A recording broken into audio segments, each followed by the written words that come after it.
And if you can kindly share Yeah. the screen. Yeah.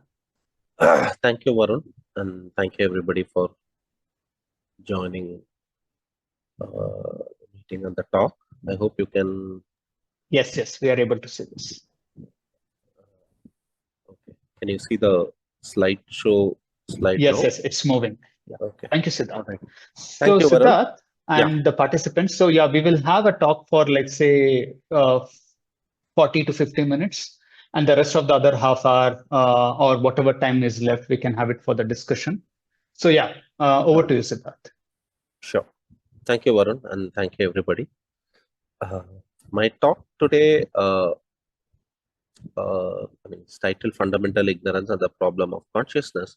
And the aim is really to rethink the debates in philosophy of mind, specifically the problem of consciousness, even more specifically, questions about the metaphysics of consciousness, which in contemporary discourse has taken the form of what has come to be known as the hard problem of consciousness. Right? So, to sort of motivate the problem itself, which I'll do in the first part of the talk, uh, and this sort of follows what got me thinking about this problem also in the first place is, Kant, the influential Western philosopher, perhaps the preeminent Western philosopher of the modern age, as some might want to call him, in his critique of pure reason in the specific sections of the Paralogisms, really, raises this question of why, of the mind, then prevalent mind-body problem. And he had this to say, maybe I'll just read it out. Then the mind-body problem was largely, of course, shaped by Descartes, who came before him. But he had this to say on the problem itself, on the problem of the place of the mind in our conception of the world. He says that if we compare the thinking I, or the soul, or the self, not with matter, but with the intelligible that grounds the outer appearance that we call matter, then because we know nothing at all about the latter, we cannot say that the soul is inwardly distinguished from it in any way at all. So here he seems to be saying that, contra what Descartes seemed to think, we have no reason to think, or we do not have sufficient reason to think that mind and matter are really distinct. And that's for a very specific reason. He says that the intelligible that grounds the outer appearance that we call matter, or what he calls the ontological, the ultimate ground of the outer appearance that we call matter, is something that we are ignorant of. And therefore, unless we know what really matter is, we cannot really say whether that the mind is distinct from matter or not. A little later, he says something else, and he seems to think that this ignorance of the real nature of matter, and ultimately the real nature of anything at all, is what makes the mind body problem a problem. In the later part of this excerpt, he says it rather reminds us to regard this refusal of our reason to give an answer to those curious questions which reach beyond this life as reasons hint that we should turn self-knowledge away from fruitless and extravagant speculation towards fruitful practical uses. This is, of course, part of the larger Kantian project and critique of metaphysics, and especially of the rationalist philosophers who came before him. So here he seems to think that we are forced, or we are falsely, we feel the force to speculate on certain kinds of metaphysical questions, including questions about the real nature of the mind and body and so on, when reason is not really, reason or human rationality is really not equipped to do this. And of course, his reason for saying this is that, not the reason for saying this, but ultimately based on his critique of reason, he also concludes that we are irredeemably ignorant of the real nature of things in themselves. And the fact that we are even raising this question of the nature of things in themselves is a symptom of the fact that we feel the force to raise these kinds of extravagant and fruitless speculative questions and so on. which he felt was wrong and beyond the bounds or the proper bounds of reason itself. All right. So Kant was, of course, famous in the Western canon to have raised the possibility, at least, and he himself endorsed it, the possibility of fundamental ignorance, that humans are irredeemably ignorant of the real nature of the world as it is, the things in themselves, which he says we can only talk about, we cannot really think about, or what he called the nomina, that ultimately grounds the phenomenal world that appears to us. I mean, this that Kant says this and endorses this is, of course, very well known, and historically, at least some historians say, this is one of the grounds of the split that came later in Western philosophy between analytic and continental traditions, and so on. Right. However, it seems to me that in the contemporary discussions on the hard problem of consciousness, which happens largely within the analytic traditions, this question is largely ignored, or this possibility is largely ignored. Some would say, of course, that is sort of the central doctrine or the original belief that makes analytic philosophy even possible in the first place. That may be. However, it seems that a lot of philosophical positions which adopt a Kantian route as to the our knowledge of matter do not go the complete way and still stop short of fundamental ignorance, which only raises the question as to, okay, what would philosophy of mind, specifically the questions about the metaphysics of consciousness or the hard problem of consciousness, look like if we were to take this question of or the possibility of fundamental ignorance seriously. And that's what I want to do in this talk. Now, one might ask, why do we at all need to take this seriously, apart from it perhaps being an interesting question? And I think the motivation for this comes from, or at least there can be a case made for additional motivation for this, based on developments in the fields of philosophy of mind itself in the last 2 or 3 decades. Which I will be listing. First, there has been an increasing interest in views that are very different from the orthodox physicalist views that have dominated and still dominate philosophy of mind in contemporary Western philosophy. This can be seen through the increased interest in views such as panpsychism, cosmopsychism, and idealism, and so on. I mean, I have given some examples of influential books written by influential philosophers such as Galen Strassel, Philip Goff, John Foster, and so on. Two, along and sometimes in conjunction with this shift in discourse towards idealist and panpsychist views which were not taken too seriously even, say, 40 years ago in analytic philosophy, there has been an increased cross-cultural dialogue between analytic philosophy of mind and non-Western philosophical traditions. And of these, I am familiar with at least some of the so-called classical Indian philosophical traditions, Buddhism, especially Buddhist views, Nayayika views, and Vedantic views. Again, there are some examples that I have quoted. In fact, in 2022, there was a special issue of The Monist, a venerable philosophical journal, largely that follows analytic, or that is quite strict about its analytic ethos. There was a special issue on cosmopsychism in Indian philosophy. So there seems to be an increased interest in other philosophical traditions, including Indian philosophical traditions, specifically on the question of the metaphysics of consciousness, along with this increased interest in panpsychism, idealism, cosmopsychism, and so on. And apart from this, there has also been an increased interest along with the metaphysical question of consciousness. There is the sort of deadlock, or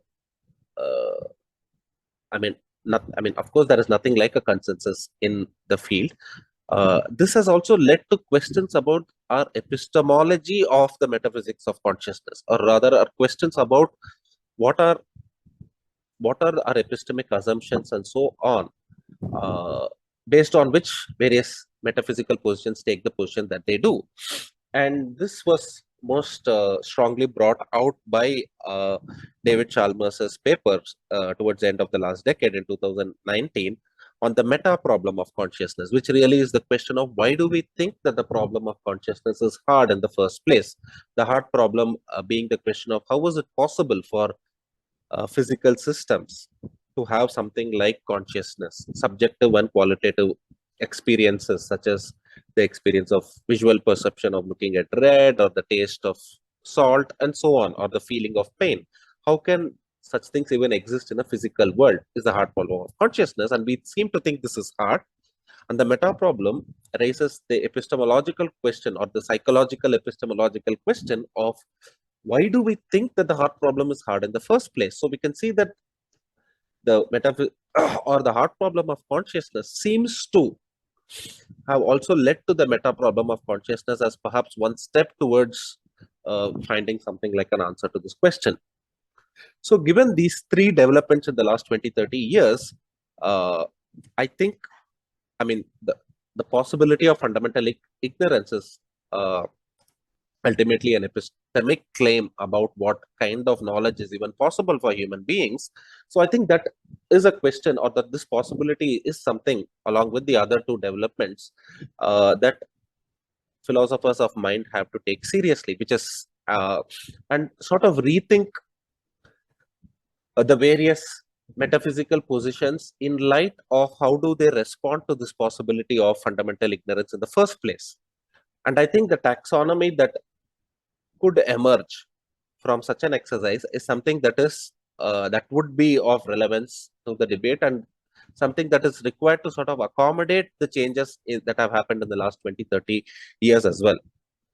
For example, the most influential sort of taxonomy of various positions in the problem of consciousness in analytic philosophy currently is something that Chalmers himself proposed. Typically, the taxonomy is as follows. It proposes three kinds of physicalist views. One which is some reductive, some non-reductive. We can get into the details if interested.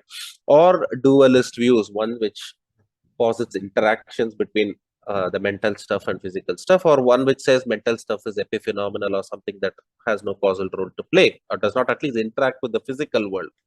And of course, there is one other kind of view under which various kinds of views, such as panpsychism and so on, are put, called type F monism and so on. And this has been a very influential taxonomy, which really he proposed in the late 90s and early 2000s, when he was, I mean, where his interlocutors were physicalism, and when physicalism was the strong orthodoxy in philosophy of mind. So he took as the central question is why is there discontent against physicalism, or what are the arguments against physicalism, and let us understand various positions in the debate in relation to these arguments against physicalism, right? And as you can see that this taxonomy already privileges physicalism by keeping it as the central axis around which you are organizing the debates. And this was also reflected in the fact that non-physicalist views are hardly, and the diversity among them are hardly represented here. For example, there is nothing called idealism, which historically has been quite influential. All of these tend to get characterized under type of monism, or not part of this taxonomy at all. So in light of the three sort of shifts in the debate that I have noted, and the fact that historically the possibility of fundamental ignorance has been something that philosophers across cultures, as we shall just see, have taken very seriously, and which has informed their metaphysics, I think that needs to sort of become, or I propose that needs to become the central pole of discussion around which debates around the metaphysics of consciousness are organized. All right, so that is my sort of larger proposal for in this talk. So what I want to do as part of this is first outline some influential arguments for fundamental ignorance that have been put forth in the history of philosophy by very, very different kinds of philosophers across traditions and time. And for this, I shall, of course, begin with the Kantian argument itself. Again, when I present these views, my aim is not historical or exegetical accuracy, I do not at all claim to represent Kant's argument in the most accurate manner, or as I shall say, Nagarjuna's argument in the most accurate manner. Rather, I sort of take one interpretation given by scholars who have written on these thinkers, the interpretation that perhaps is most relevant to my purposes here. So here I take Ray Langton's interpretation of Kantian claim for ignorance. It seems Kant first says that there is a distinction to be made at all in between something like intrinsic or the essential properties of stuff and their relational properties. And then his second premise is that any knowledge we have of substances or things is on account of how they relate to us. So in some sense, what he's saying is, when I know a bottle, I know how the bottle relates to me, its relational or extrinsic properties, right? And in knowing these relational properties, I cannot go beyond relational properties and somehow know about their intrinsic properties, which means for Kant, these intrinsic properties are forever beyond our reach, which leads him to conclude fundamental ignorance. So this is the Kantian argument, and this is extremely controversial, and I don't think Ray Langton's interpretation of Kant itself is the orthodox position. However, I think it is an argument that we can use for our purpose here. So this is the Kantian argument. In comparison to Kant, let us look at an argument from contemporary analytic metaphysics. There's an argument which has at least been put forth by people such as Putnam and Dasgupta or Max Newman, or at least which has been considered and then subverted by people such as David Lewis. For example, they say our knowledge of the world is always theoretical or structural. And then they say that if our knowledge of the world is strictly theoretical and structural, there is no reason why one theory or the structural account of the world that we have is in fact better than others in terms of its correspondence with reality as it is, right? And if this is the case, then it's probably the case that we are ignorant of the fundamental nature or the real nature of reality as it is. And they use this to conclude a thesis or a view that is something like fundamental ignorance. There are some differences, but again, we can interpret them as this way. And then they go on to refute it as Lewis does, or Putnam and Dasgupta and Newman say how we are supposed to sort of live with this fundamental ignorance, or what should we do, what should metaphysics be on account of this fundamental ignorance. So again, this is one other argument. I mean, in classical Indian traditions, we can see various schools of, or at least some schools of Buddhist philosophy and Vedantic philosophy, which either endorse or at least take seriously something like these arguments. So here is Nagarjuna's argument as interpreted by J. Garfield from his Mula Madhyama Karika, where Nagarjuna says that all knowledge claims of essences are corrupted by our conceptual imputations, right? If I say the essence of the soul or matter is extension, as Descartes says, that is already always, I mean, this idea of essence or of extension is already in some sense corrupted by our concept, right? And if all knowledge claims of essences are corrupted by conceptual imputations, we can never claim to know reality as it is or the real nature of things beyond what our conceptual capacities allow us, right? So we then, Nagarjuna concludes that we have no knowledge of the real nature of things or of reality as it is, right? And then he goes on to claim that reality is in fact empty of essences or of any kinds of essences as we know essences or think of essences at all, right? That's one way in which Nagarjuna's claim of the emptiness of everything can be interpreted. Here's another argument which is very sort of taken seriously and posited, though ultimately refuted by Shankara and the Advaita Vedantins, and hence also is an argument which various Vedantins who come after Shankara and Advaita, such as Vishishta Advaita, take seriously.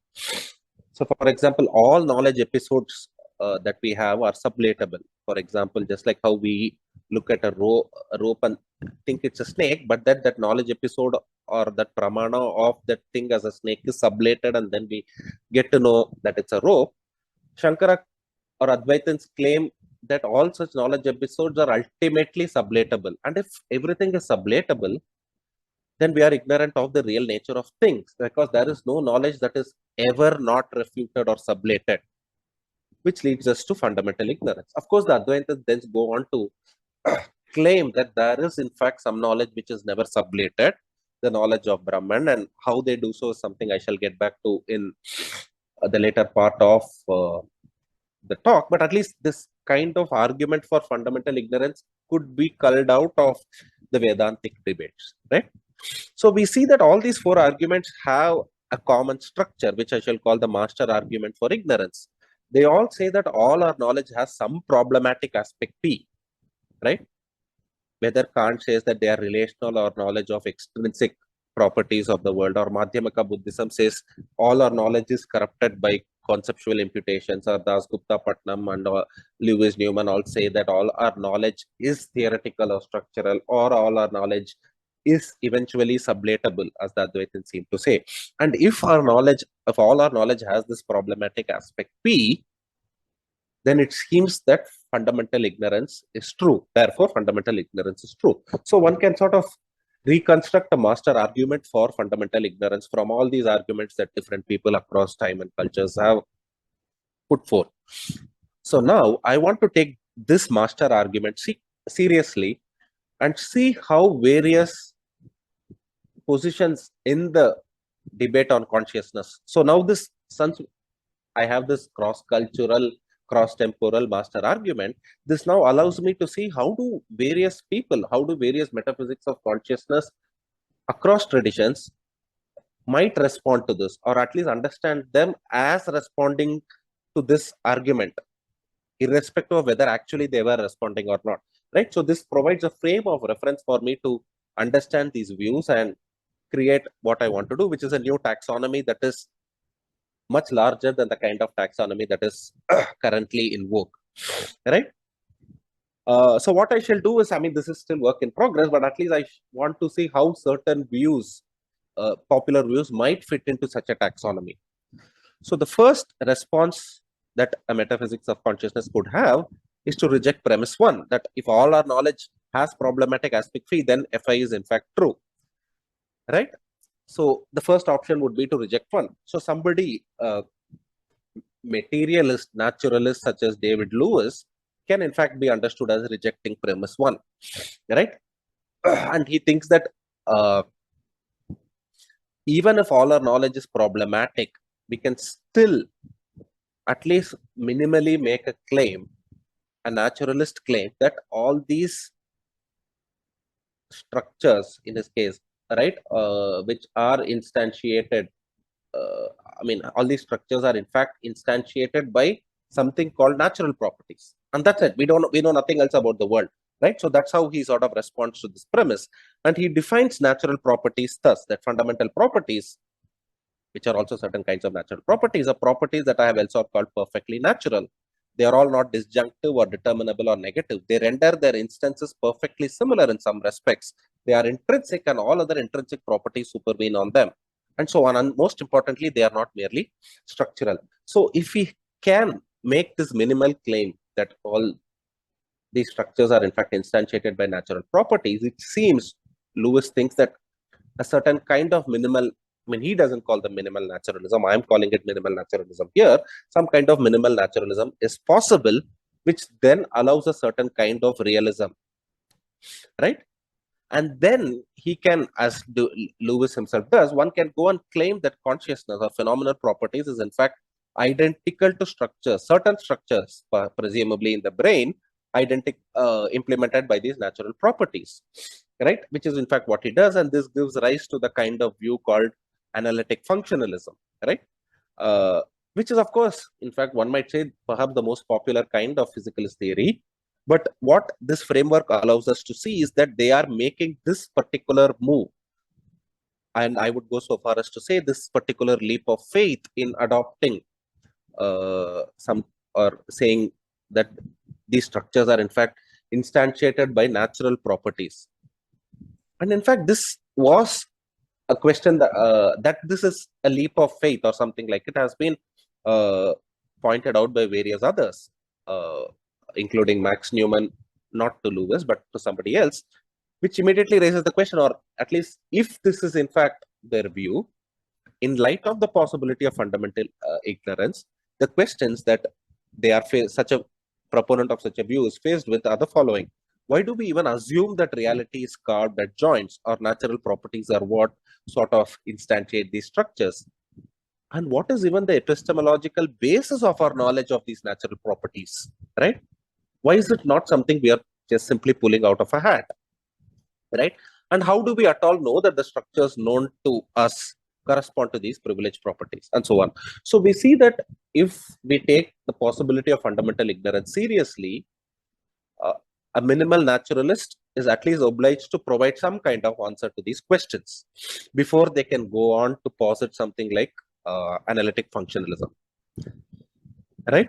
So okay, here's another way that somebody might reject one and say that if all our knowledge has problematic aspect P, say if all our knowledge is structural, then real knowledge is impossible. But a pure relationalist, say for the kind of people who are ontic structural realists in contemporary philosophy of science, like Lady May and French, right, might say that it's not a problem that all our knowledge is relational, because that the world in itself is just pure relations, right? Or I think there is a mathematician, Max Tegmark, who's written a book called Our Mathematical Universe, which he says literally in some sense our world is made up of mathematical entities, or what some might call structures, right? And then such an account of such a view would allow us to say that consciousness in term, I mean, you can just give a purely structural account of consciousness, like how you give of everything else, including the physical world, right? So all our knowledge is ultimately articulable in something like some kind of formalism. I mean, one very popular formalism that is in vogue currently in philosophy of science is something called Ramsey sentences. So we can again talk about this later if people are interested. All right. A second kind of response to the possibility of fundamental ignorance, which is to reject premise 2, that all our knowledge in fact has aspect P. The first premise was to say that even if it has problematic aspect P, then we reach fundamental ignorance, and those who reject one are rejecting this.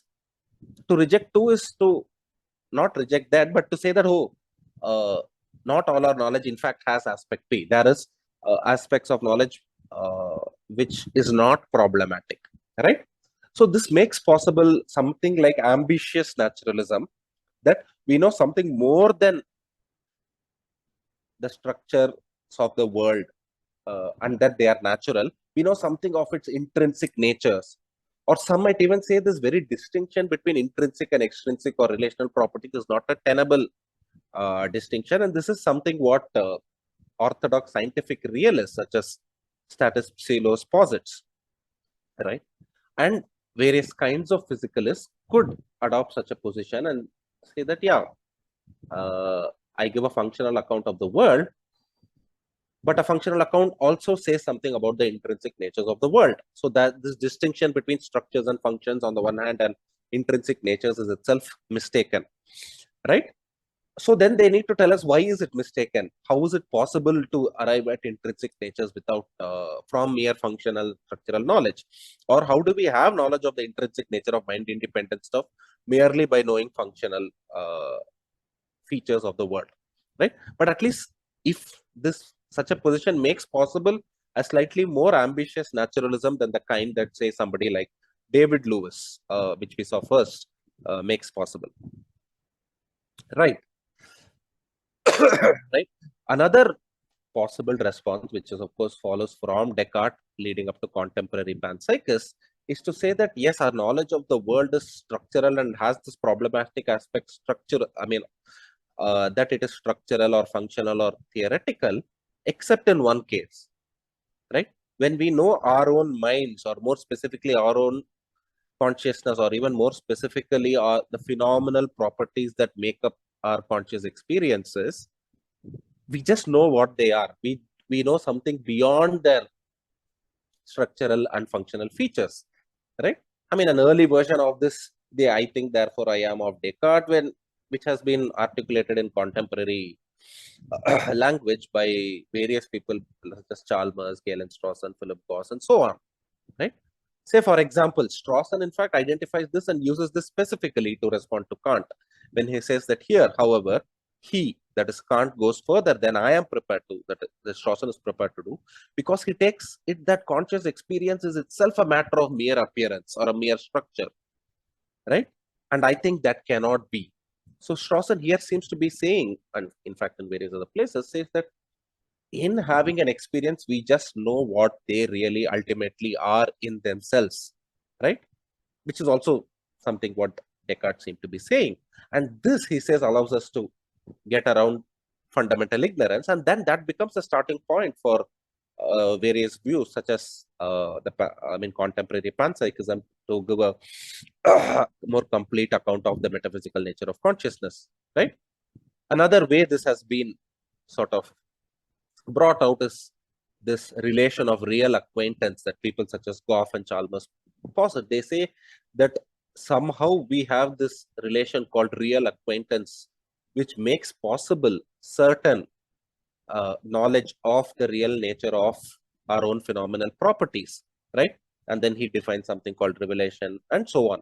But ultimately, what he does with this is to say, whether he does it explicitly or implicitly, is to say that this allows us to get over something like the possibility of fundamental ignorance. And this kind of move makes possible panpsychist materialism, because panpsychists all say that, hey, we know the real nature of at least one thing, our own minds. And further, if our minds are physical, it just means that the intrinsic nature of physical stuff is something like phenomenal properties. Then why cannot phenomenal properties or phenomenal properties be the intrinsic nature of all matter, or at least much more than organic matter, and so on, right?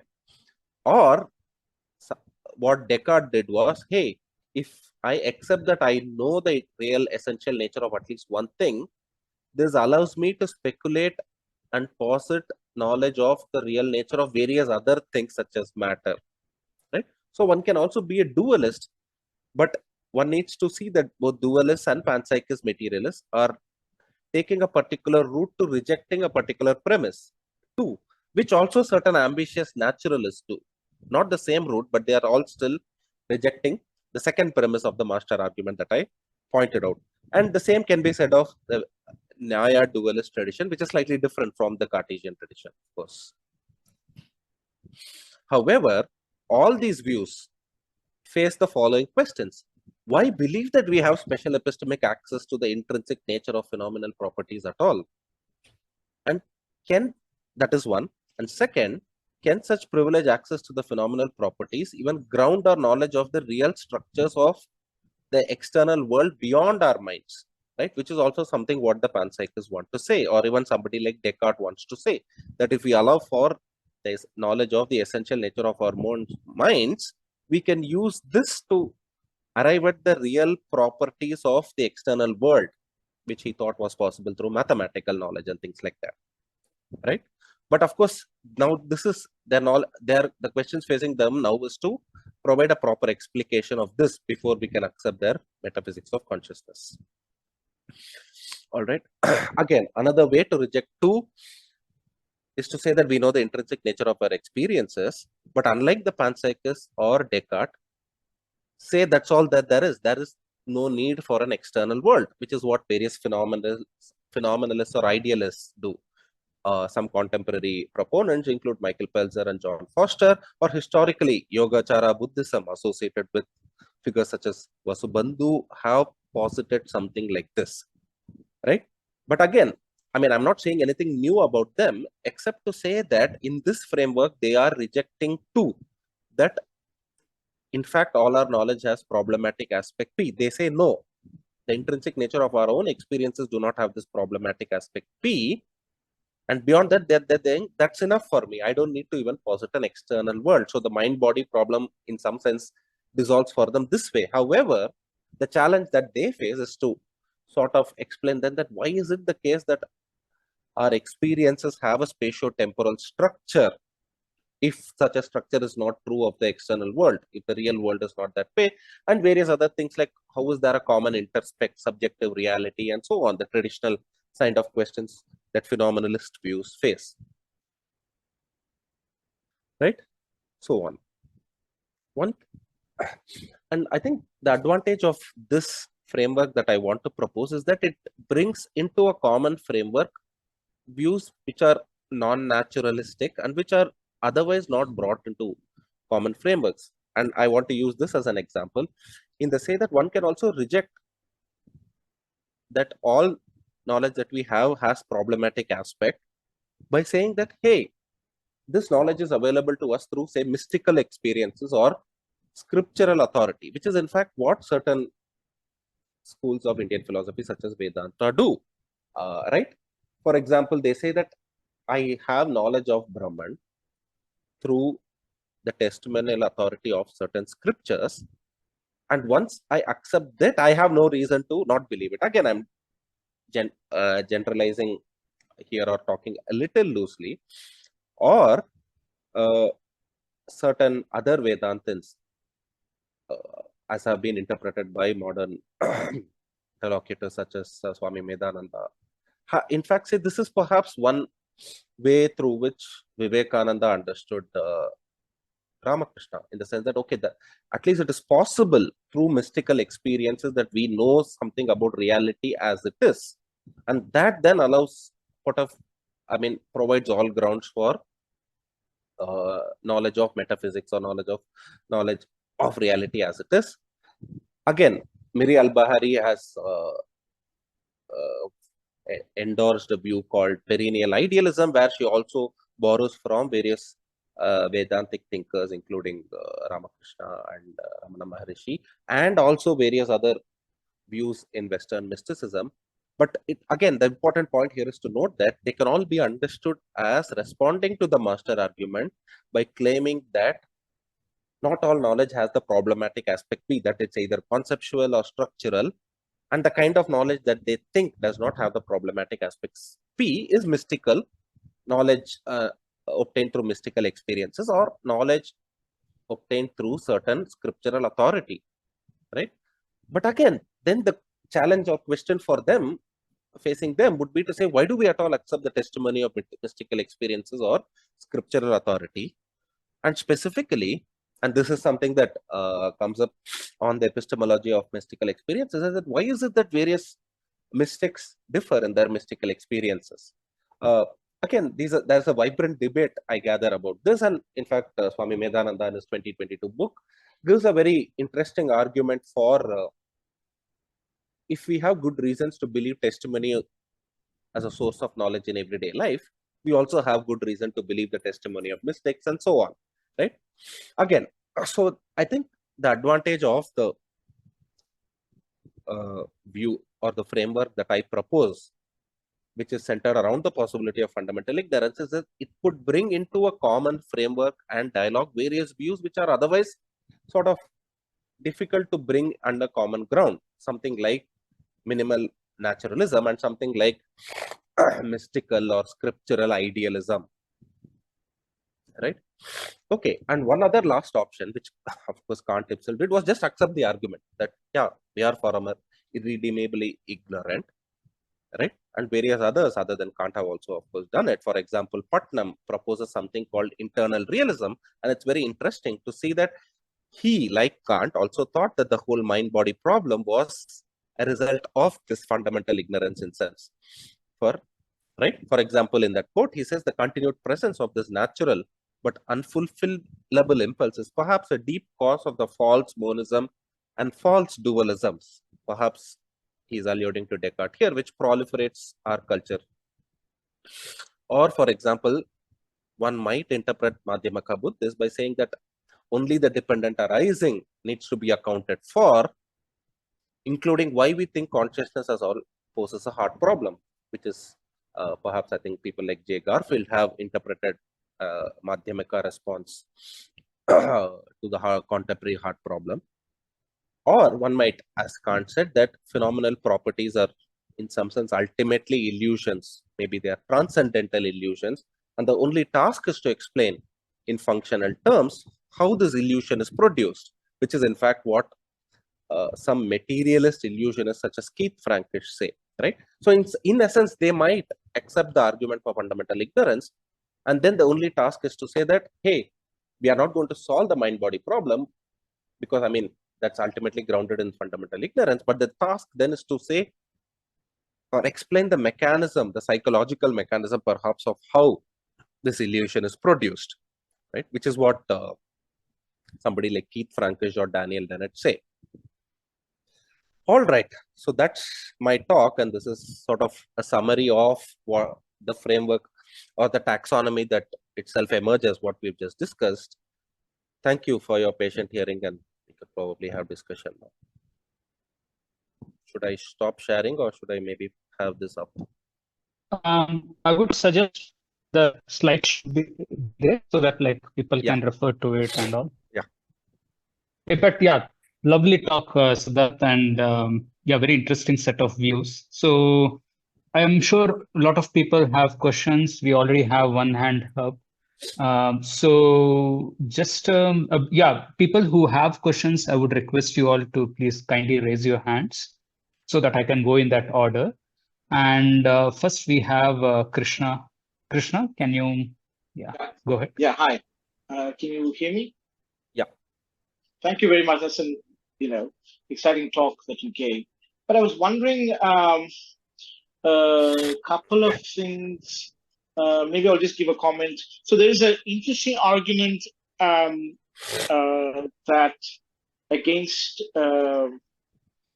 Vedantic views on existence and non-existence from Mayavadins.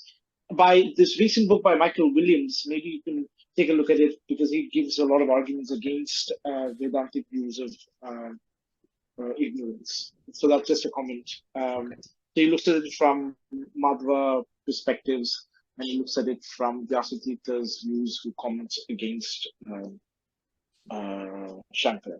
Anyway, that's aside. But my question was, so his book is Existence and Perception in Medieval Vedanta, which is, yeah. So my question was, how do you look at the argument for or against the intrinsic qualities, which looks at the completeness of physical laws? So, I mean, one argument is that intrinsic properties, or rather the existence of some kind of consciousness which is intrinsic, to the extent that it doesn't fall within the nomological framework, causal framework, cannot be admitted. Therefore, it doesn't. Yeah, so that therefore that's one reason for it rejected. But you haven't weighed out, Davidson's anomalous monism. You can also adopt. But I was just thinking, what's your view on that? See, I think there could be various kinds of responses to questions of, I mean, arguments against non-physicalist views from the causal closure argument, right?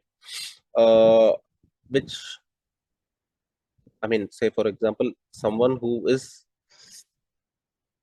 sympathetic to the possibility of fundamental ignorance might, in fact, say, hey, even this thing such as causal closure and are all part of our transcendental illusion, and it is just a symptom that we are overreaching the limits of reason.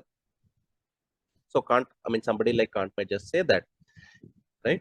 I mean, yeah, I mean, the mind and matter might ultimately be one. We just don't know. We can't even think of this. And if they are one, then the question of causal closure, which itself makes sense only within the phenomenal realm, not in the realm of the things in themselves, would not even arise. So that's something that somebody like Kant or an internal realist like Putnam might say. But even apart from that, Razilian monists and panpsychists have a very interesting argument to say, phenomenal properties are real, but are the grounds or the categorical base of the causal structures that we know through the sciences. So in fact, they are not outside the causal network. In fact, they are the sort of, in some sense, the intrinsic properties of all the causal networks that that are described through empirical means, including the sciences. And can you say, okay, can you maybe can you say a bit more about why or how you think there is something intrinsic to causal laws, or There are various reasons. I mean, one of the most sort of influential arguments for thinking why there has to be something more than structure to causation is something like Newman's argument, which is to say, if it is just mere structure, it seems like we are not saying anything about the real world. No, but I mean, you can have, I don't know why, if it's structural, then, I mean, are you saying that if it's structural, then you will not know which among all the possible worlds is the actual world? Correct. But yes. Yes, in some sense. But I mean, is this argument. So surely we need to know something other than structures. Number one, which also means there is something other than structures, right? So I think. Okay. But I see. I mean, well, I don't know why. I mean, it's easy in the sense that if there is a theory of, I mean, some theories, if a theory is true, then it is true of the actual world. I don't know why you think there has to be something intrinsic to it. In the sense that I have a theory. Okay, so they would, or he would say, if it is indeed the case, this theory is true, and if our theory is purely structural, then it wouldn't be any more true than what the next theory is. I mean, to the extent that it's true. Yeah. Okay. So that he only says that means that the theory which we think is true is not purely structural.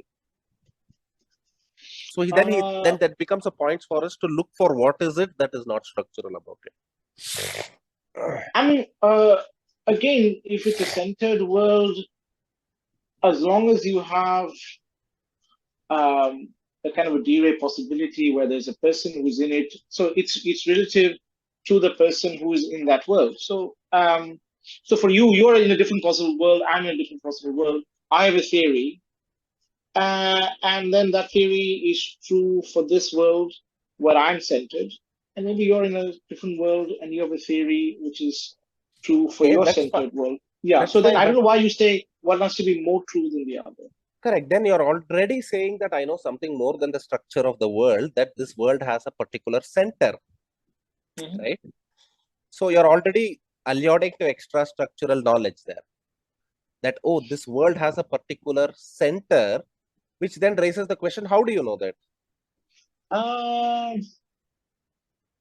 It's just part of, I'm just arguing just to see how this goes. I know, but I can just see that's part of how one world is differentiated from the other. Okay, and I don't know why that, I don't know why that has to be something that is intrinsic. I can just make it as part of the axiom of how. Okay, correct. You can still make it non-intrinsic, but it is extra structural in some sense. And perhaps that is one way to respond to the possibility of fundamental ignorance, right? That is one way, correct. But I mean, then the question is, okay, if we were to take this route, what does that say about the mind-body problem?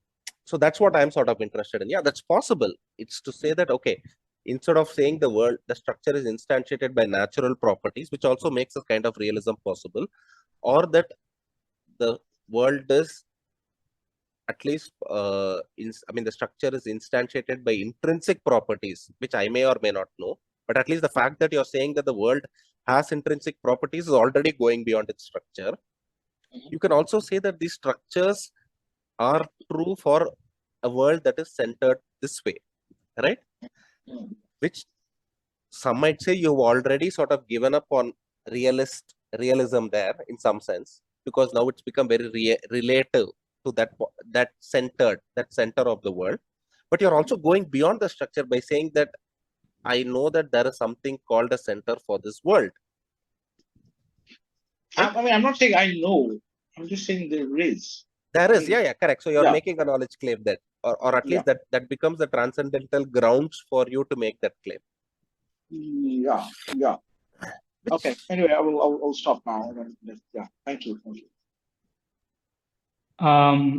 Do others have any questions? Siddharth, by the time others raise their hand, can you go back to the slide where you show the argument?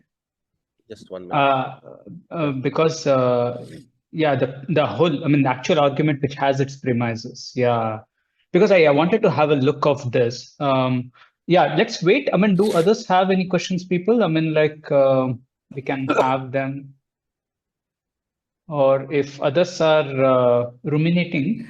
Siddharth, I was just thinking. I'm like, yeah. I mean, I'm trying to think through what you have done and what largely it looks like you have taken Kant's argument, Kant's statement, made it into an argument, and made that as a starting point for coming up with the schema of different positions. As you were saying that, like you're not happy with Chalmers' position, way of doing this. Can you tell me what is F1 is true? Fundamental ignorance is FI. FI. Yeah. So one of the things that it's a clarificatory question, and what I wanted to know is that using this as the argument, the way you connect it with panpsychism is that if this is the starting point of the this argument is the starting point, then where would panpsychism lie in the whole spectrum, right? That is what you're asking, right? Not So just you would panpsychism, every view. I want to every view, and I mean, I was just trying to link it, like since you said that you're interested in mind-body problem and how David Chalmers distinguished several things in order to answer the mind-body problem and all. And by showing this argument as a starting point, you came up with the schema of, to put it loosely, realists and non-realists in that sense, of various things about the world, non-world, and all of those. And that is the clarification I wanted. Yeah. So not really. That is the thing. We are all, see, when we classify all these views as realists and non-realists, we are already taking a certain central axis around which we are classifying them, right? Rather, I think this sort of argument provides a very radical, I mean, could provide a very different kind of taxonomy, which might not neatly fall into, say, physicalist and non-physicalist, or realist and non-realist, right? Which is also what I sort of comes up. I want to say it may be the case that there are some physicalists and non-physicalists who respond to this argument, or who seem to be responding to this argument in a similar way, right? Or there might be who we otherwise think of as idealists and otherwise thinks of as realists, who are responding to this argument in a different way. So I want to say that, hey, let us look at this slightly different, I mean, this argument. I'm not saying this argument is sound, or I'm not endorsing this argument. Rather, I'm saying, hey, this is an argument which, or something like this argument has been posed by so many people, very different people who we think of very differently now, right? Like Kant was a transcendental idealist, whereas David and a critique of metaphysics, whereas David Lewis is a contemporary realist who, even if not endorsed, took seriously this argument. And in fact, he is credited with the revival of metaphysics and analytic philosophy, right? And again, similarly, so there are all these people who are taking something like this argument. So why not make that the centerpiece of the way in which we understand the various views in philosophy of mind? I'm not saying they would then immediately neatly follow into realist and non-realist or physicalist. That is not what, in fact, if they would, then such an exercise might not be very useful. They would be reproducing the same taxonomy. Rather, I want to say, perhaps if we look at all these views in new light as responding to these arguments, maybe we will then know, at least we can make some headway into what might be the best view. Or, as I say, it seems like every view has to take a leap of faith to respond to this argument. I mean, there is no absolutely convincing response to this argument. So if every view is taking a leap of faith in relation to this, okay, let us then identify what are those leaps of faith, and then maybe discussing about those leaps of faith is the next step that we have to take. Or that seems to be my sort of correct. Also, because I mean, maybe I didn't talk about it in this thing, but basically, that's how I summarize it. Say, how do they reject the argument? Or in other words, what is the leap of faith that they are making? Correct, correct. Yeah, I have a question about the argument. Shall I go ahead, Shushrut and Krishna, or if you guys have anything to what he immediately responded, we can take that question. No, I can ask later. Yeah. Just a minute. I will then pass on the mic to other people after this. Siddharth, one of the questions that I had is in the formulation of this argument. Of course, it is modus ponens. If then, if all our knowledge has problematic aspect P, then F1 is true. All our knowledge has aspect P, then F1 is true.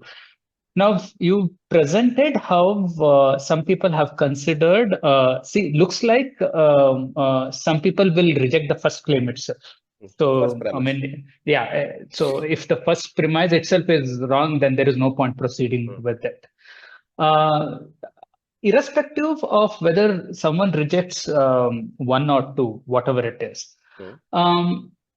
Actually, my question is that, like, say, can we make a statement, all our knowledge has problematic aspect P? I mean, what I was thinking through, the problem there for me is the quantifier all. And that is where I'm hesitating a bit whether, like, say, or it is confusing me a bit whether, like, say, it is the right formulation, or if at all, of the argument that you want to make. Because the problem there is that, like, say, most of the people, like, say, even if you consider structuralist, non-structuralist, internal realist and all, just I'm really sorry for sneezing. Wearing a headphone, sorry, yeah. Irrespective of which people which camps you take, I don't know whether they can make that claim. Of course, like, say, Kant might be doing it. Of course, like, if you come up with a theory that, like, say, epistemology, that, like, say, since all my source of knowledge is based on this particular, all my knowledge is based on this particular source. Do you think most of the epistemologists here, like, say, in the camps that you have provided, have a single source of knowledge? Correct. They don't. In fact, not everybody endorses it also. And they all differ in what aspect P they even talk about, right? So I agree. And in fact, perhaps Kant does. And I think there are people who also interpret certain skeptics such as Sri Harsha, the medieval Indian philosopher, as postulating something like this argument. And to me, actually, it ultimately does not matter if anybody does in fact say this. But at least I can pose this argument, even if somebody is saying it, and then say, hey, how are they all rejecting it? Yeah, no, my question is all there. And that is where I'm getting. And also, why not frame it in a bit more simpler way? Just a suggestion. And I'm sure you have thought about it more than what we have thought. Why not just say, if all our knowledge is fallible, just state what is the problem with that? Correct. Formulation? Okay, see, fallibility, correct, which is, the first question that comes between what is the difference between what Kant is saying and, say, Descartes is the possibility of which Descartes is raising when he brings up his radical skeptical possibility, right? So fallibility is, of course, fallible, but it doesn't say fallible why. Whereas this foregrounds that it is fallible in a fallible why and regarding what. Here, the fallibility is specifically about, FI is not saying we are ignorant of anything at all. If we are ignorant about the things in themselves, right? So the problematic P or aspect also P relates to that. So I want to say something more than just fallibility. I want to say, if all our knowledge has a problematic aspect P, then a certain kind of knowledge is not possible. No, okay, let me put it like this. And sorry, other people, I'm just like, I'll stop after this. why not then say why we have to say that all our knowledge has this problem, or why not we say all our knowledge is limited? Now, limited, unlike fallible, has a particular. I mean, seems to be a better proposal from my side here. And unlike fallible, I agree with the fallibility there. Limited is like, okay, limited in the sense I can know only about relational properties. I can know only about extrinsic property. I may not know the complete aspect, all of those things. It's limited. If all our knowledge is limited, then we are fundamentally ignorant. Um, don't you think that is, this has, I mean, this formulation is just making me run around it without actually identifying what is the problem? I'm not clear about it.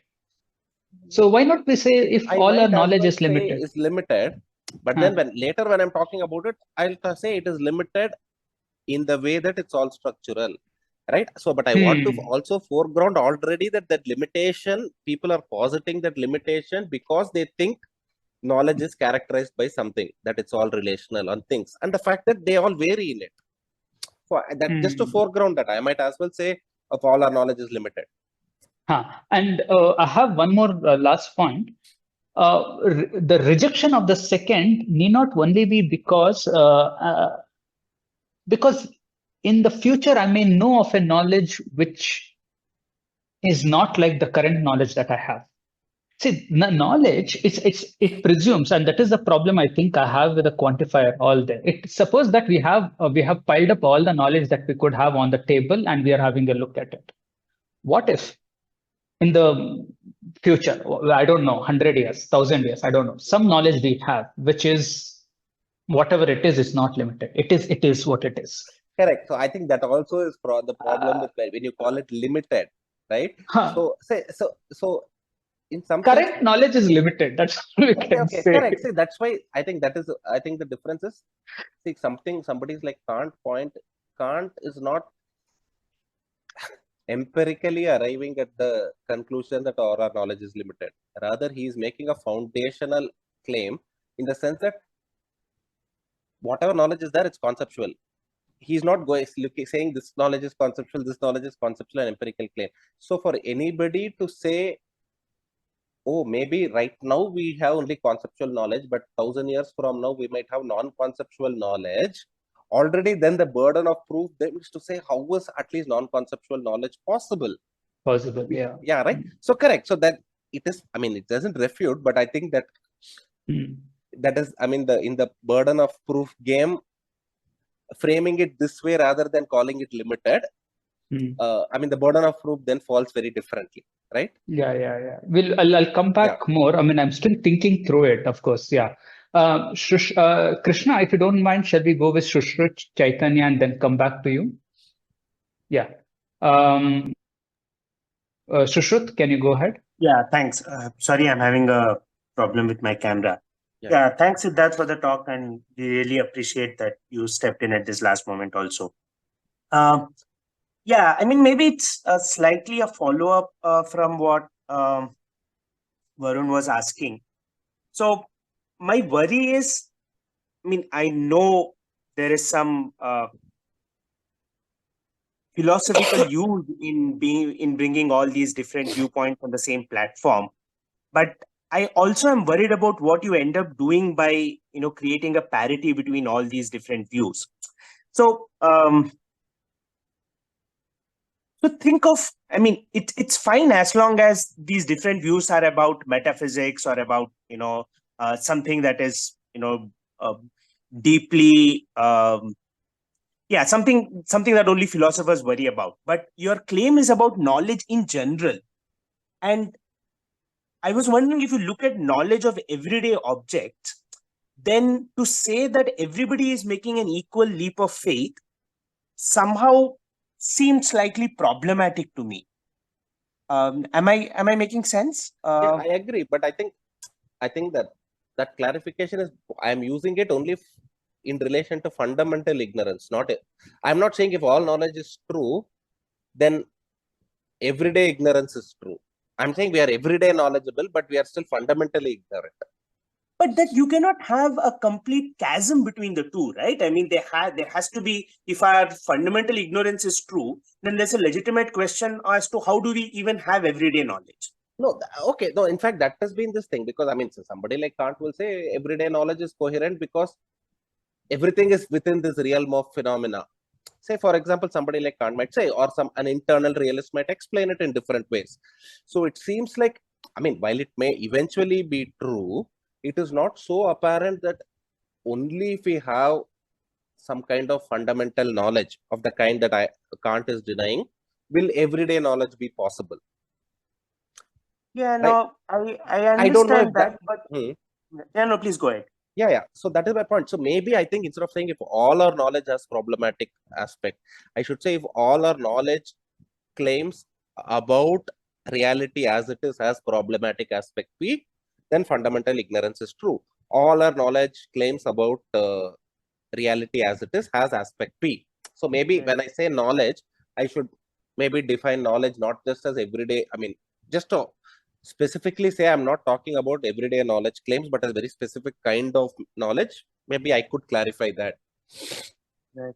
Yeah, no, I'm still worried about you. I know you qualified it a bit, saying that whether we can call it as leap of faith. But I think the spirit of what you're suggesting is like a leap of faith. I mean, you can, use different words. And I'm not sure if a scientist who's trying to probably understand what, I don't know, neutrinos are or what quarks are, and somebody who is just speculating that everything is an illusion, both of them are making a leap of faith in the same regard. I mean, clearly one is based on, prediction, based on explanation, is subject to more scrutiny than somebody who's just, has a coherent schema in their heads. See, that is the thing, no? I think the scientist who is looking at neutrinos, quarks, whatever, is already working in a domain having taken the leap of faith. That for them, what matters is something like empirical adequacy. But remember, but that leap of faith itself is subject to scrutiny, right? I mean, no, in fact, no. In fact, that is made by a conceptual move, or rather a theoretical move, rather than, they say what matters is empirical adequacy. Now, there is a further question is, okay, why does empirical adequacy, like even if all your theories are make the perfect empirical predictions, why does that lead to something like knowledge of things in themselves? Is that problem? Yeah, but then that theory choice is a complicated matter, and people have talked about, underdetermination and so on. Correct. No. I am not sure faith is the right term to describe that. No, I'm not talking about faith as to, oh, should we believe it? Not our everyday doxastic claims. Rather, I am saying, yeah, they are very, very useful for as long as your requests are, questions are about empirical adequacy and questions are about empirical matter. But Kant is not making a question about that, a claim about that. They are asking a very different kind of question, right? Okay, even if you find one single theory, which is the only theory which is absolutely empirically adequate in our description of the world, how is it even possible to then say that this theory corresponds to reality as it is? That is the challenge that he's posing. So the question is not a question of uncertainty or incompleteness. I am not trying to push any kind of, naive scientific view of the world based on that. But then, maybe I'm just repeating myself. The kind of parity that you want to bring in, saying that everybody, is making this leap. Whether it is whatever, that to me somehow seems problematic, because I can sort of understand maybe outside, if taken outside the context of the specific kind of knowledge I'm talking about and the specific kind of ignorance I'm talking about, and it's very well possible that can be very easily taken out of context. It does create a problem. I'm not even getting into that, and I think that maybe my response to that is, somebody it's better to do this exercise in a slightly more good faith manner rather than leaving it to people who might not do it in good faith. Right. And maybe. Correct. But I think, again, I mean, my ethical response would be to say that, yeah, I am talking about very specific, or Kant and others are talking about very specific kind of knowledge, and hence a specific kind of ignorance. Not the everyday knowledge or even empirical knowledge that could lead to empirical adequacy. Right, all right. I think I'll stop here and let others come in. Thanks. Hey, where did this guy go? Who had her hand up? Sorry, I'm just. I think. Chaitanya. Yeah. Chaitanya, you want to go next? Yeah. Okay. Am I audible? Yeah. Yes, Chaitanya. Oh, hi, Siddharth. I like Hello, the presentation. Yeah. Okay, thanks. This is more like a clarificatory doubt. I don't know, but I'll just put it on the table and then we'll see. I don't know whether I make sense.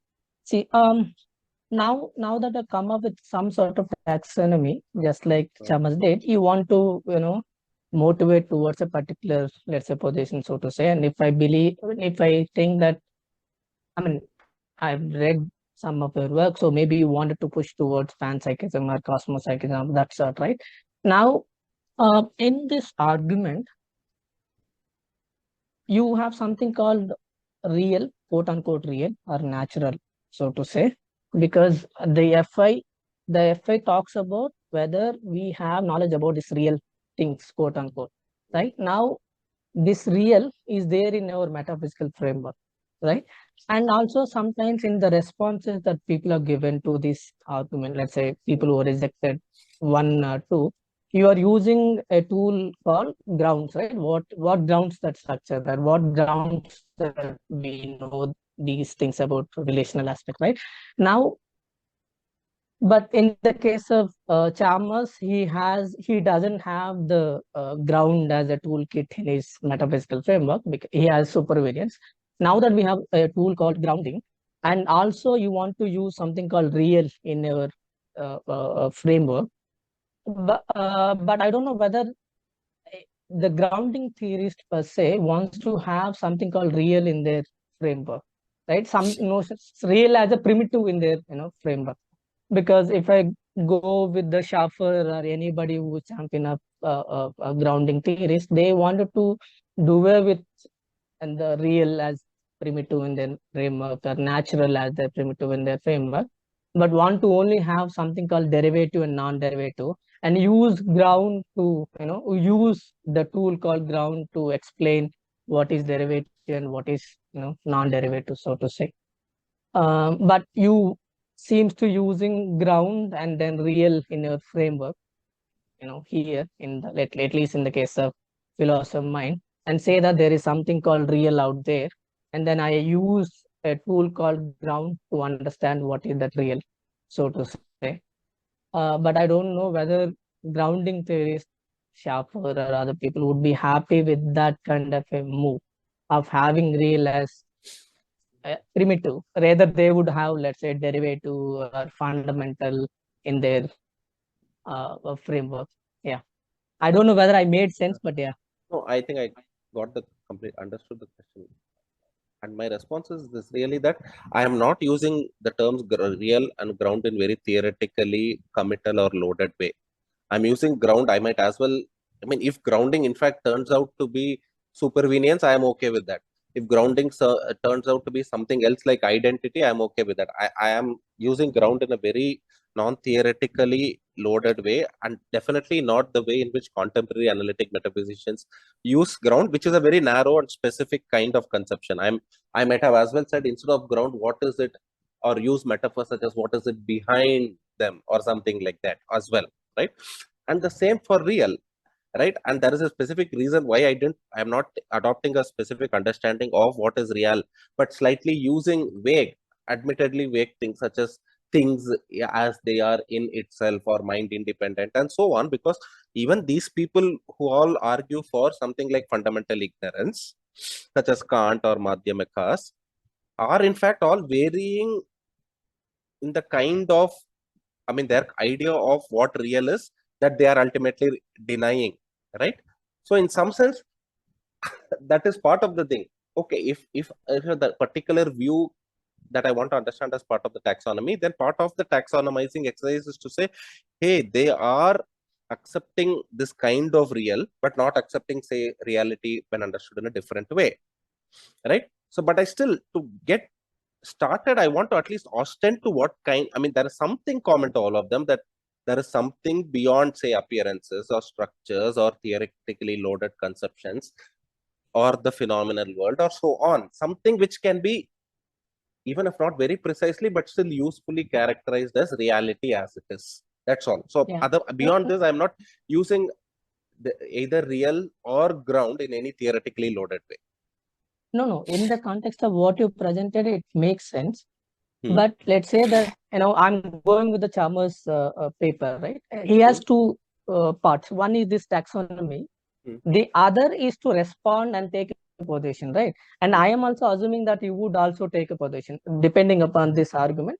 Later, maybe in the paper or later work, you want to take a position, because otherwise, what is the point of having a new taxonomy without taking a position? That's what I'm assuming. If you wanted to take a position, then these words, let's say, beyond something is there, or mere appearance, something is there independent of this, these won't be non-committal. You should commit to a particular notion, and then you should use a particular relation, so to say. Yeah, correct. So if I were to take a capture it, whether position, it's which I eventually will, is in itself would be a different thing. And then I will have to specifically say which version of this argument I am responding to, and things like that, which, as you say, is correct. But I think the taxonomy in itself is useful independent of that. So that is a much larger project. Yeah, in fact, say, for example, if I have my sympathies with a certain kind of Brazilian panpsychism, which would then say, then I would have to adopt this using a certain understanding of real or certain understanding of intrinsic properties, and why I adopt that, and so on, right? But I think for my purposes here, independent of the position that I might take, I might as well be agnostic towards all the views, and yet say such a framework might be useful, independent of what the specific kind of response to this argument that I in fact think is the most preferred. Oh, okay. But I agree with you that if anybody has to do it, they will have to first immediately make further theoretical moves, and I want to bring that out. In fact, I think the purpose of this taxonomy is to bring that out. Because I am under the assumption that whenever someone comes up with a new way of characterizing a problem, they have some, let's say, Sorry, I can't hear you. framework in mind to motivate that framework or a position in mind. To motivate, my internet is very... Okay. Yeah, I'll also switch off my video. No, Siddharth, I think there's a problem on that's not on your side. Chaitanya was not clear even for me. So, yeah. So moving on, we have Ivan, but before that, Siddharth, can I request you to go to your last slide? I think since we are seeing this now, you can put up the last slide so that we can have a look. Ivan, you want to go next?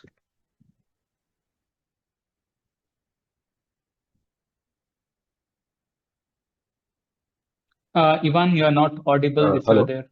Yes, you're audible now. Audible? Yes. Siddharth, thank you so much for the talk. Yes. Hi, Evan. Hi.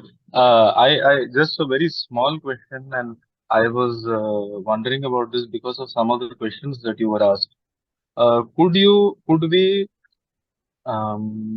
rephrase fundamental ignorance as transcendental ignorance?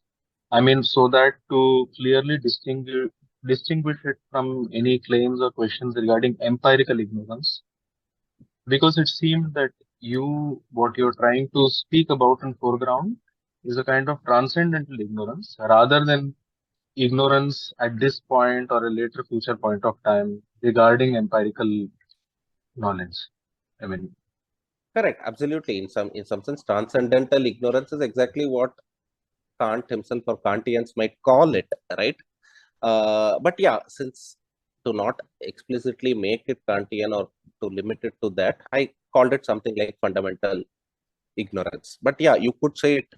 I mean, I'm talking about ignorance beyond empirical, ignorance not about empirical matters or structural matters or functional matters or matters of mechanism, but of transcendental reality, or was, as I called, a slightly, again, perhaps more ambiguous, but slight, and by virtue of its ambiguity allows a certain breadth, is what I call fundamental ignorance. But of course, fundamental also comes, as we also say, realize, comes with certain baggage and could be understood as, oh, is it fundamental empirical ignorance as opposed to transcendental? But yeah, perhaps I should think of a different word, but there are people who also call it fundamental ignorance, from whom I borrowed it. Right. Yeah, thanks. That's all.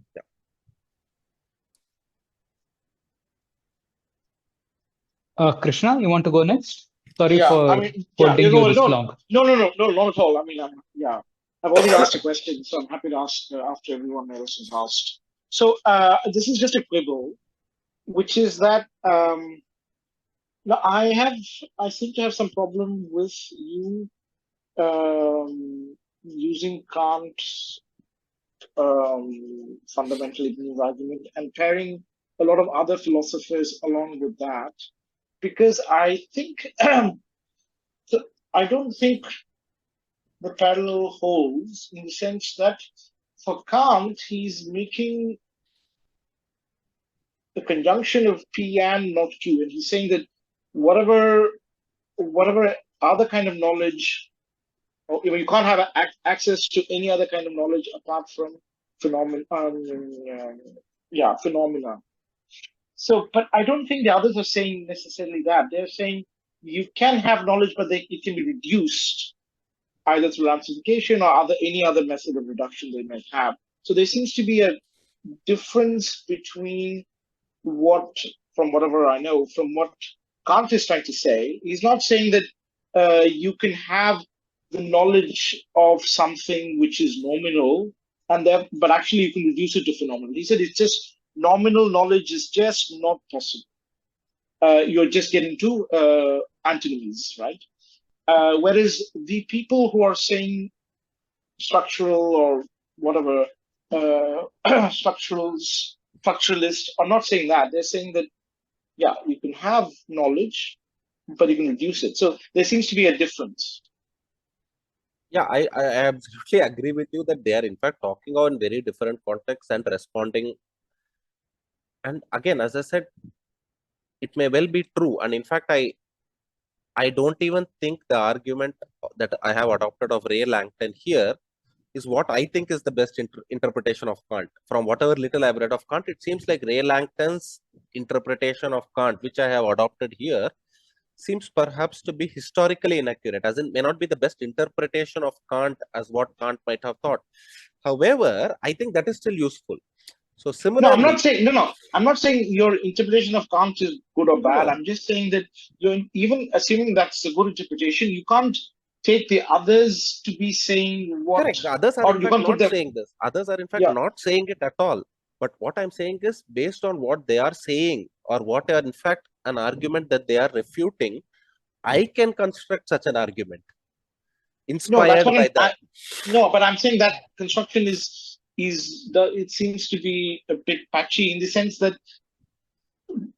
for somebody like, say, Putnam or Lewis or anybody, there is knowledge that you can get, which is intrinsic, but it can be reduced to extrinsic. Whereas for Kant, he says that intrinsic is at all not possible. So he says that it's more fundamental. I think Kant is arguing for a more fundamental ignorance than the other kinds of ignorance.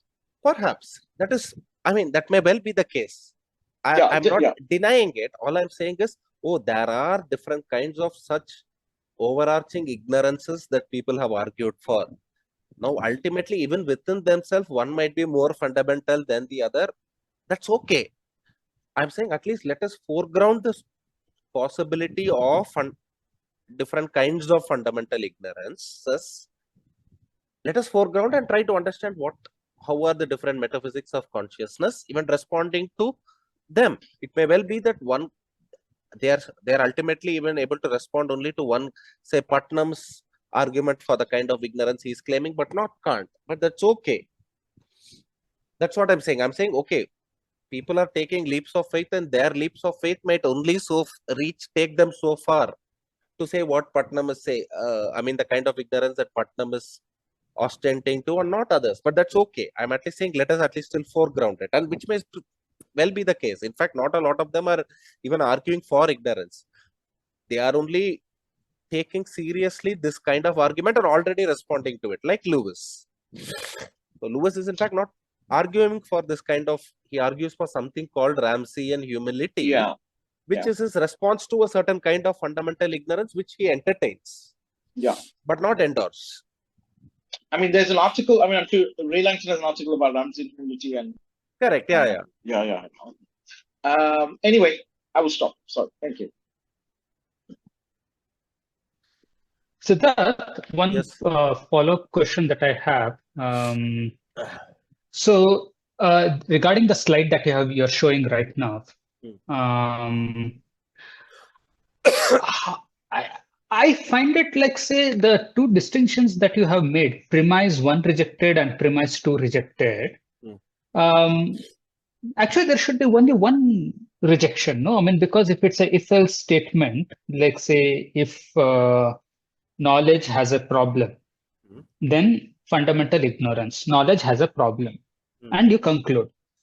What I'm saying is that if we ask premise 1 rejected here, which is like basically the if-else statement, if-then statement, then if we ask them, like say the one that you have put, minimal naturalism, Lewis, why he would reject that, then he would give an argument for why premise 2 is wrong, right?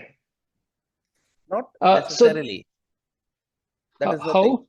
Yeah, I mean, Lewis might himself personally give it, but I'm saying we can understand him this way as saying that, say, so for example, more than perhaps Lewis, the ontic structural realists are the better thing. Ontic structural realists are not saying that all knowledge have P. They may not agree, but they'll say it doesn't matter because even if all knowledge had P, then it is not the case that fundamental ignorance is true. Or in fact, they might say all knowledge is in fact structural, but that doesn't matter. Even if all knowledge is structural, it doesn't mean fundamental ignorance is true. So basically, then they're rejecting 2. No, they are rejecting 1. They are only saying if all knowledge is structural, it is not the case that. See, okay, let me go back to that argument. Wait 1 minute. Right. So all knowledge of a knowledge has P. If you understand P as structural, or a P as being only structural, in fact, the ontic structural realist would agree with 2. They would say, yes, all our knowledge is only structural. However, okay, there is where I might, okay, we continue, then I would pause. However, they will say it does not matter. Even if all our knowledge has problematic aspect P, they would say fundamental ignorance is not true. So they are rejecting 1. So okay, why is what I want. I'll say, let us try to understand why they are saying that and try to understand in terms of that. And they would say that all of that is not true, for example, because that is how the world is. The world is itself only structural. So obviously, all we can know is only this thing. Or they would say basically then they're rejecting 2, no? No, they are rejecting 1. They are not saying. See, they are not saying. They are saying all our knowledge. See. So because let me just clarify it. At least the way I'm reading it. Say, for example, ontic structural realists, for whom the knowledge of the world is the structural knowledge of the world. That is all there is to it. There is nothing else apart from it. So they have access to the real in that sense, according to them. So they are in that sense doesn't have the Kantian or the Putnam's humility at all. So they are like hardcore realists. Like say, I have knowledge and that's knowledge of the world. No, they are not saying. No, they are not saying. Already, first thing is I'm saying all our knowledge has aspect of being only structural. So they accept 2, right? No, but that is where I also had problem with your formulation of it. For them, knowledge is structural. Correct. It is not. It is not limited. It is not a problematic aspect of the knowledge. None of those things. I agree. And I have structured this argument precisely to bring that out. I agree with you. I think I Huh. am structuring this argument. I've written this argument in this way precisely to bring that out. No, That but they're hey, not okay. I but mean, for not them, that it they is are not limited. No. no, that's what I'm not saying limited. It's only saying all knowledge has structural. So they are in fact agreeing with that, just that they don't think it is limiting. So to bring that out, I want and distinguish it from others who think that hey, if it was structural, it would be limiting, but they just don't think it's structural. So to precisely to bring that out is why I have structured this argument this way. Right? There are people who wouldn't want to accept that all knowledge is structural, because they really think that if all knowledge was structural, then it's problem. Right? No, we are talking about non-structural realists. Yeah, and I want this argument to be able to distinguish those strategies, which is why I have in fact structured this argument this way. No, but that is then it becomes a bit lopsided. No, lopsided and skewed because the problematic aspect is a loaded word. What I'm saying is that the problematic aspect or limited, when used in certain position, like say, as I think this is also what Krishna was trying to point out, or other people also were trying to hint at, like say, considering knowledge as limited or has a problem would in fact give a valid, not valid, but it would reflect certain schools or certain philosophers' statement clearly. But when we put it in for some other school, what all they are saying is that our knowledge is this. But for them, that is not a problem, according to them. Correct. I So agree. why we then suddenly have to say that no, we are representing it from other perspectives? No, that's fine. In fact, I think, that's what I want to say. Let us try to understand it by taking the perspective of the possibility of fundamental ignorance seriously. In fact, correct. What I say is true. You cannot have in some sense, a trans perspective without loading it. I am just saying, oh, let us take this perspective true and then try to understand everybody. In fact, that is this thing. That is my point. And I Okay, but I was just thinking that like when we maybe use I this need not for call it problematic aspect. I'll say if all our knowledge has aspect P, then FI is true. All our knowledge has aspect P. So the structuralists are clearly not denying that all our knowledge has aspect P, just that they don't think it's a problem. Whereas there are, including certain structuralists or quasi-structuralists or some people like structuralists who in fact think if all our knowledge is only structural, it's a problem. Right? So they would not, that is what I'm saying. Like say, they would not accept two. They would no, but why are you then putting it like say, for example, if we remove the word problem there and say a non-structuralist would formulate the sentence as if all our knowledge has the aspect of being structural. Why a non-structuralist will fill up P from an opponent perspective? They will fill it up from their perspective. That let's say all our knowledge is non-structuralist. Correct. So then I will understand them as rejecting one. So I want to create. No, they will never reject it. No, if we put it from their perspective, they will never reject it. I am not creating it from one perspective. I'm creating various things in which I can understand. Hey, all these guys are rejecting one of them. I want to understand what is it they're rejecting. So that's why I'm calling it a master argument. No response is going to accept this argument.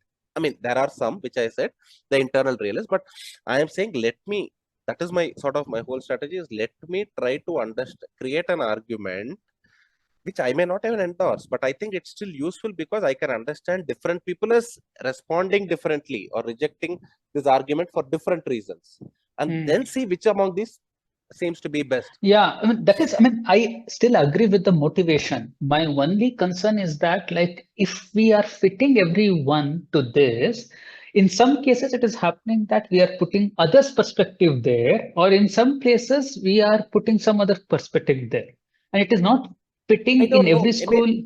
I don't know. I mean, I can't immediately say, but I do appreciate the possibility, which you seem to be saying, that even in framing this way and seeing in already framing it this way and then seeing how 10 people are responding, in this 10, it is possible that I am already putting at an advantage certain 3 or 4 people, which I agree.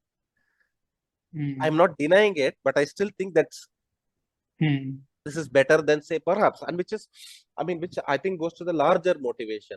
Hey, there has been one which clearly puts at center stage physicalists, and then think about the arguments against physicalism, right?